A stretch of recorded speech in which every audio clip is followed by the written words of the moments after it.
Hey, so welcome back to what's essentially an interview series. And while I've been doing the What's on Cornwall ones, I've actually got an opportunity now to sit here with another YouTuber called Loren from Loren Makes Videos. Yes. Which, if you've seen the thumbnail to the video and you're like, Tudors and DnD, what's this? That's kind of one of the things we're going to be talking about today, which is what your channel, for me, not to say where it started, but like where you've like really kind of like in recent months focused on your energies into. So I guess we'll start with like, hey, Loren, how are you? I'm good. I'm very well. And so Loren Makes Videos, which is obviously your channel. Mm-hmm. Let's start at the beginning. Where did that start from? Well, it was supposed to be a novel writing channel. So I was in the process of writing a novel. I was like, well, I want to put this on YouTube. But I was like, the content could be quite boring. No disrespect to other novel writing YouTube channels, I love them. But if you're not into that niche, I'm not into that. Yeah, people are gonna be like, "What the fuck is this?" But we see that all the time with D&D and with Starfinder. People are like, "What are you doing? You're grown ass adults. What are you doing?" Yeah. So I was like, oh, actually, I could start writing D&D adventures because it's a similar sort of creative process. Similar sort of skills, I suppose, or transferable skills. So yeah, and I thought, I could bring in my art. So yeah, it kind of just fell naturally after that. Once my brain made that switch, like, you can still do writing, but it could be in a different medium, and that really helped. Yeah. So were you novel writing before you found D&D, or were you playing D&D before you? So you were a writer before. Before playing tabletop games? Yeah, because I do write for my job as well. So it's sort of like corporate copywriter. Oh, I want to write a novel now. Then I played D&D. I was like, I can write D&D games. It's that transition from, just writing in general, I suppose. Yeah. But I think it's very cool because I think a lot of people like might have the fantasy of being like, I want to be an author when I grow up. I want to write a book because they love reading books and stuff like that. But obviously, it wasn't until like recent years that you were like, let's do this. Yeah. And I suppose that pulls into where it kind of began for you in terms of like going, okay, well, I was writing and I have this corporate job. That door is ever so slightly open. That sort of creak there is. Editor, could you go and close the door for us, please? Obviously, looking at like the creative process and looking at where you began and going into what is essentially novel writing isn't something that people just get straight away. People either think write short stories or like tell stories in D&D, and they are very similar. I think not that I'm going to write a novel anytime soon, but like I like to tell a story. I'm not good at putting the words down on paper. It's that sort of narrative, that sort of narrative game design. It's kind of storytelling, but obviously for games. So where did then the love of history come in? Did you like study journalism? Did you do? I've always loved history, even as a kid. So I'd read books on the Tudors when I was like 10. So I knew a lot already, and I just doubled down on it as I got older. I was like, so my focus at the minute is Anne Boleyn. I've read about 10 books on Anne Boleyn, just because I like that, and and that's why I think writing the game, it sort of came to me, because originally I was writing like a science fiction game. I just wasn't gelling with it. I couldn't come up with the ideas. It seemed very forced, and I was like, I could do a historical one, because D&D is obviously war games. It is that era, medieval. I was like, actually, this is a really good fit, and it just flowed. I was like, this is what I'm supposed to be doing, because it came easy. Yeah, and I think that's a fantastic point for anybody who's looking to get into either novel writing or game writing or anything like that, because you might have an idea, and that idea could be lightning in a bottle that you've captured, but you might not gel with how the process goes, and you might lose interest in it. And then it's about finding the right outlet and going, actually, I could take this and then I could actually make it a fantasy setting or medieval. And with this love of history, you were then like, okay, so I'm playing games, I'm now novel writing, but now I'm writing a game. And what is the game that you're writing? So it's based on the time of Anne Boleyn being in the Tower of London, so just before her execution. And it's a level 3... So we know how it's going to end? No. In my game, she won't die. So could she? She could die, though. She could die. So the general thing is, the players are set out to rescue Anne Boleyn. And so I've got Oliver Cromwell as not Oliver Cromwell, Thomas Cromwell, wrong one, as the big baddie. I would have not a clue. I was like, hang on, now you get this right here, the Cromwells. Yeah, so Thomas Cromwell is the big baddie. And he's kind of like the villain, because he was kind of part of her sort of demise, let's say. So, and it's kind of like, because I knew a lot about sort of Thomas Cromwell, but sort of delving more into that. And I mentioned this in my videos, that I came across something he had a love of exotic animals. So, like, I put that in, sort of the weird creatures that kind of lurk in the Tower of London and stuff like that. So, yeah.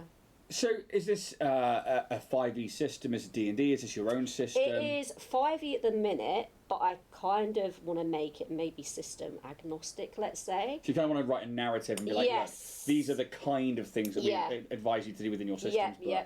So, but yeah, it started off 5e because 5e was what I knew pretty much. It's only what I ever played. But now I'm getting into Shadow Dark and stuff like that. I'm like, oh, actually, there are different systems out there, obviously. But it's kind of like, working out. Again, it's that gelling thing, what fits well for you. And now I'm getting into more sort of solo gameplay. I'm like, oh, I could also do like an adapted solo adventure for this as well and have different sets of prompts and maybe different dice rolls. So that's another thing I've just suddenly thought of now. So it's, you just go on this journey of absorbing more and more ideas and knowing what you like. And So obviously you've like deep dived into the Tudors and you're trying to write this agnostic game narrative, but like, are you then taking those characters and it's just very generic humans and going, well, we're all now just humans like on Earth and that's it? Or are you taking like the themes of like classes and species from D&D and then being like, well, actually now we've got this character is now a gnome wizard. Yeah. Like, is Thomas Cromwell with his love of animals, are they like familiars to his wizardry, or is that like... I've got hellhounds in there. So okay. I've got, like, he's made packs and that, And, because I want to make him really evil. So at first when I was designing the game, I was like, oh, I don't want magic. I want it super true to history. And I was like, no, that's going to be like, it's D&D. There's got to be magic in there. Yeah. So, because I want to make it like a super... My thing was, in the beginning, to make it really, really historically accurate, but it was so limited. The more I did it, I was like, oh, there's so many good opportunities to do this. Kind of like shooting yourself in the foot. Pretty really. much, yeah. I was kind of like, exactly, like tying my hands together type of thing. So, so the minute I introduced the magic, I think, oh, yeah, I could do the classes and stuff like that. And I was kind of, okay, so Thomas Cromwell, he's an illusory wizard because he's a bit of a trickster, he's quite cunning. And Anne Boleyn, because I knew she was very, like, religious, it's all about the Reformation, she's a cleric. And she's very studious. And I was like, oh, Henry VIII can be a bard because he was kind of like into music and like partying and stuff. And so it opened up this whole world of opportunity to be like, oh my God, this is actually so cool. I can just, you can really immerse it even though it's historical. And I think that's one of the main things. So being this like historically inspired campaign rather than historically accurate. Yeah. Because obviously, like if you end up saving Anne Boleyn, it's not historically accurate. Yeah, exactly. So right from the word get go, you can't really like. Go, that's the subject matter, that's it, and close everything else. And I think that's for anybody out there who's writing is like, do take on board that like you should be your own critic and you should go, definitely, let's look at this from another point of view. What if there are people who want to play a magic caster or like an arcane user and stuff like that? Actually, how can we incorporate that? Everybody can have a slice of the pie into that, and I really like that you've done that. Obviously, with your channel, like Loren Makes Videos, you've then put out videos on like how you've created those classes, how you've created those characters. And for me, like obviously I know nothing of like history. I'm a proper idiot and who hasn't gone and learned anything about it. But like watching your videos, it was so engaging to like see you and like talking like in depth about these characters. That's really good. Thank you. The fact that like you're giving like, they were like this and they did this, and you have references to books. So we're going to take that and we're going to really play on that and like a character, really kind of like. It's that backstory, like their backstories are already there because it's recorded, and you can literally just mould it to how you want. Because another thing as well, when I figured I want to sort of stray away from being super historically accurate, was some people haven't heard of Anne Boleyn, right? Like, I love the Tudors, but a lot of people may not have, it's not their thing. So obviously, if it's mega historically accurate and maybe a little bit dry, they're going to be like, well, what is this? So you want to make it fun and engage. It has to be a D&D or a TTRPG game. Yeah. That's what it is first of all, really. And the history is the thing that's imbued into it for the narrative. But it's... I think that's absolutely the best way to go about it, because it's very engaging content. For anybody who hasn't seen it yet, obviously I'll get the links off you, to put into descriptions below and onto social medias and stuff like that, and we'll make sure that we do as much as we can to like cross promote and everything like that. So have you, obviously you said like Anne Boleyn is like your favourite, that's like your this is the heroine of the adventure. So what are the other historical characters that we see coming into it? Did people just pick like pre-gen characters? Pretty much. So for the purpose of my game, I'm kind of like, this is kind of how it'd work. I haven't made pre-gen characters yet, but I've created, there's an NPC called Jonesy, and he's kind of like... No, I think I did watch Alien before that, and that's where it came from. I was like, oh, wait a minute, now we're talking. Like, I know sci-fi. I know is that just Jonesy named after a historical? No. So he's like this wily sort of old guard, you know, and he's basically there's like a little sort of pocket dimension before you go into the Tower of London. He sort of, you know, keeps an eye out for that, and obviously he's like he's in communication with Cromwell, let's say, but he has an ulterior motive, like he was friends with the Boleyns and he doesn't agree with the way Anne was treated, so he's kind of like a double agent. And it's kind of like if the players roll well, he can assist them when it comes to hellhounds and stuff. I've embedded like little magical items, because hellhounds everywhere, like they will probably die. It's a hard game.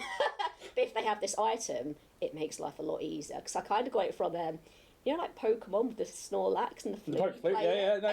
Now we're talking about language. I know Pokemon very well, thank you very much. So Gen 1, is it Route 12? It probably is Route 12. I was like, oh my god, this would be so cool. So I've invented like this little flute thing, because I must have been thinking about Henry VIII, the Bard, and Anne Boleyn was very into music as well. And I was like, oh my god, what if there was a flute that could put like hellhounds to sleep and stuff like that? Very Harry Potter it is, yeah. So it's dog with Fluffy. Yeah, it is. I think all these influences. I think slowly they sort of seep in, and yes, if they're nice to Jonesy, he gives them the flute. You know, makes life a lot easier. But like if they're a bit, you know, judgy to Jonesy, or they want to engage in combat right away with Jonesy, and they kill him off, or whatever, they won't get that flute. And going through the Tower of London, all those hellhounds, like that's a big deal. So it's just like literally hellhound after hellhound. There's a hellhound in every room, pretty much. Wow. Does that not get a bit samey? Well, I've only done 3 rooms yet, so I could change it. So it's not like 50 hellhounds, like, oh god, not another one. Not another one. So, I've chucked, I think, I've written 3 rooms, I think they're in 2 of them. But yeah, because he had other exotic pets, so I can put sort of those in as well. But it's more, there's lots of, I want to incorporate puzzles as well, so you've got to do a bit of thinking. But I've got like magical items, like Anne Boleyn's prayer book, for example. That's an important item to retrieve. And yeah, it's kind of like you were saying with like Chekhov's gun, like every item serves a purpose for the story. And if you miss that item, it's not the be all and end all, but you will be at a disadvantage or the game will be harder. So I don't want to just be like a combat heavy game. It's kind of like... it rewards the exploration. Exactly. And so, I kind of want that to pretty much come across. So, yeah. Yeah, and for anybody who doesn't know what Chekhov's gun is, it's a thing that I adore with storytelling. It's like, if you show the gun, you have to fire the gun. Yes, and it's basically like, you can't just like the start of a movie and be like, this guy's got a gun! Yeah. And never hit it, because it's like, what was the point of that scene? Yeah, what is the point of that? So if the gun is in the first scene, it has to go, first act, it has to go off by the third act. Otherwise, why is the gun there? You know. So I think that's something that I really adore in storytelling. It's actually something I always try and weave into my storytelling, especially with things like Starfighter and stuff. Yeah. Like from the word go, not that those guys know it, not that I'm going to say anything here because people might watch this and be like, ah! And I'm like, I don't want to give that away. But things have been in play from the very start that I know must go off by the end scene. And I know what I have in mind for an end scene, but the exploration of the players really determines how they end up there, why they end up there, and how hard that is going to be once they're there. So actually, I really like that, rewarding players for exploration. Because obviously, the Tower of London must be a dungeon of some kind. Yes, it is. Yeah, it literally is lovely. It's the, you know... It's the ready-made dungeon. It is a sandbox. It's the king's dungeon. It's the ultimate dungeon to be in that area. Yeah. So I mean, you could probably take the actual specs and then be like, right, that is now the size of it. I actually got the blueprints off. I think it was like Historic England or something. Admittedly, I did have to fudge them because it is. Once you look into it, it's very basic. It's pretty much a square on top of other squares. Yeah, exactly. Yeah, because it's a tower. It's a Norman structure initially. So I've adapted it now. There's stairwells that go off and things like that. So, because originally, again, my idea was, it has to be historically accurate, and I was like, oh no, it's going to be boring. But it can be inspired, and I think that's what people forget, is that, like, even when it comes to things like TV shows from books and stuff like that, and there's a lot of, I get it, if you're really into a book series and somebody creates a TV series like The Wheel of Time, and you're like, what the hell is this? It's like, no, it's inspired by. Yeah. Because actually, we really want to celebrate what we love, but actually, we can't always fit. If you had a 20 by 20 room, every single time. It's like going up a wizard's town and being like, another circle of nothing, another circle of nothing, this one's got a suit of armour in it.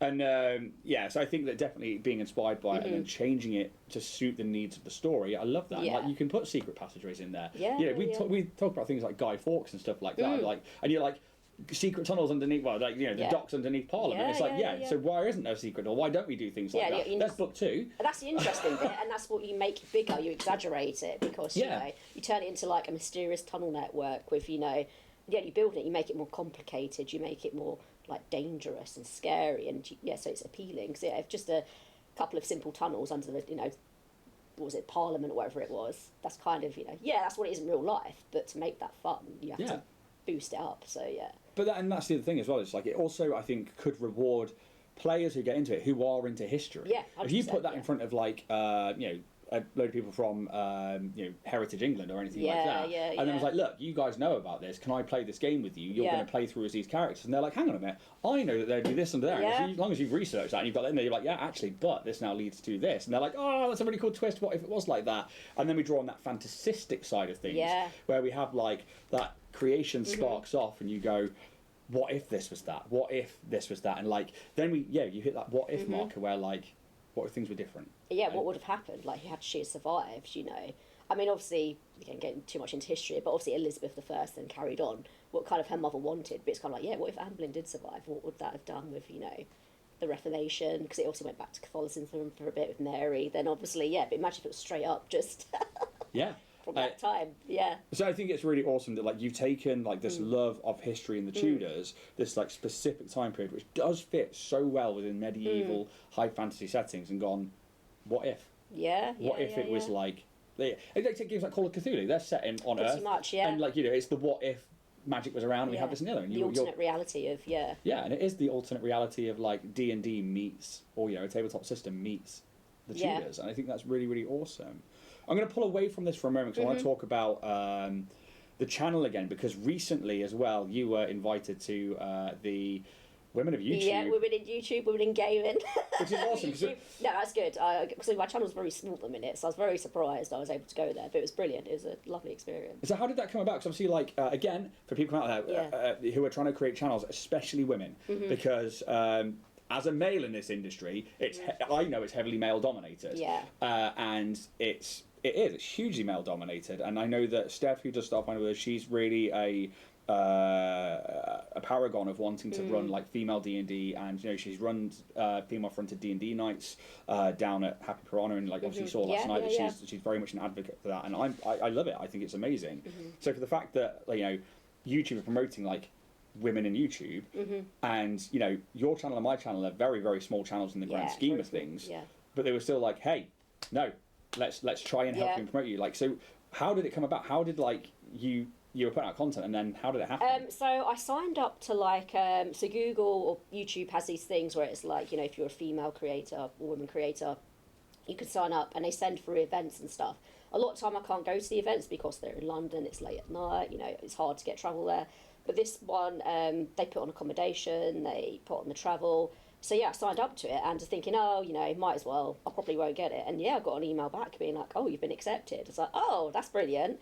So it was kind of as simple as that. But I think, maybe there's just not a lot of female D&D creators where I live at the minute. No. But so I was very surprised I got through, because having such a small channel, I was like, blimey, that's... for such an opportunity like that. So it was good. I learned a lot about sort of like plans for YouTube, what they're thinking of changing, how it affects, content creators, and it was really good, and just to meet other creators as well, and just to see what they're up to. So so obviously, like, that was like where is that sign up then? It's obviously like because it's something that I haven't looked into. I think if you just sort of type in like on YouTube, or just Google it, just say like women in gaming, or kind of like anything like groups for content creators. I think that's kind of what you have to say, like content creators YouTube, and sort of Google around that, and there's bound to be, it'll take you to like the YouTube website, and you can sign up to be part of these groups in there, so you get notified when they have events on and things like that. So awesome. There's all different types of groups you can look at. So that's very, very awesome. Because I didn't know that, and I hope that if that's something to anybody out there who is female facing and is in to making videos, making content, and streaming anything like that, and puts videos out on YouTube, then definitely do it. Because like, what did you get up to while you were there? Because it wasn't just like a... Oh, it was super fun. It wasn't just a meet up and be like, we're all on YouTube, we're women. So they pulled in a lot of people that work on YouTube to give us like I said before, like what changes, what to expect for creating content, but kind of tips for making thumbnails and that. And there was the section where you got feedback from other creators in the room about your channel. I wasn't brave enough to do this, but I actually found that actually very, very helpful. And the takeaway I learned from that was a lot of my videos, in my mind, I was like, oh, if I make really jazzy thumbnails, it'll get people to click through. Which, you know, it sounds like the right thing to do, but someone raised a good point, being like, look at your niche and copy the thumbnails in that. Not copy, but like do similar, because when people see a very different thumbnail, the content thereafter kind of has like... It's a brand. It's a brand. It's a brand. So it's kind of like, try and get your thumbnails to kind of be in alignment with what the other big creators are doing, or just what people are used to. Because, yeah, if it's too jarring or too different, they're like, oh, what's that? And they'll click away. Yeah. It's like, make your video different, but make the thumbnail maybe a little bit generic. And that did actually help me. I've noticed I've had a bigger click-through rate on my videos. So that's interesting. It sounds like the opposite thing to do, right? Yeah. Because you think, oh, yeah, I want to stand out, I want to do this. It's like, no, don't stand out too much. Yeah. So, because you need to sort of match people's expectations. It's like novel writing, for example. So, certain genres have certain word limits that people are used to. So, like, sci-fi fantasy tends to be, I don't know, say 100,000 words, maybe bottom end 80, where romance tends to be slightly less. And it's kind of like when you're bringing out a book, you want to keep that in mind, because that's what people expect. You don't really get romance books that are like... Tolkien, exactly. Yeah. I mean, you might do, and they might do well, but that's a general thing. So, yeah, sometimes with YouTube, you've got to apply that mindset as well. So, yeah. See, again, and I'm learning something else here as well, because like, I know that... for me, it's a case of going, right, we've got this video series, so we keep the thumbnails relatively similar to each other, so that you know, if you click on that, you're part of that series. Yeah. So therefore, it is branded, it is logoed, and people go, that's the Starfinder show, that's Painting Up the Monster Manual, that's this, that, and the other one. But I like the idea that it's like, okay, well, what are other people doing? Yeah, what are other streamers doing? What do their thumbnails look like? Yeah, so that's quite cool. I quite like that. You talk about novel writing, and you said that you were writing a novel, and this is where it kind of all began for you. Is that something you're still doing? I'm still writing my novel, slowly but surely. Obviously, YouTube script writing now takes up quite a chunk of time. But yeah, ticking away in the background. So yeah, that's kind of, it's a big task. So I'm aiming for, again, about 100,000 words. And I am an underwriter. So it's kind of like, I'm very much like, I don't have a lot of filler. I'm like, bam, bam, bam. Straight to the point, concise. Exactly. Like, I'm like, maybe I need to do a bit more. Page one, he's the killer. Yeah. You found it. Yeah, you solved it already. Done it in 5. Job done. So, yes, I need to, like, flesh stuff out. So it's kind of, going back over and adding bits to it and stuff like that. But, it's going well. But, yeah, it's because it's my first novel as well. So when people say, once you've written one, you kind of know what you're doing a little bit better for the next one. So I'm still kind of fumbling my way through and just...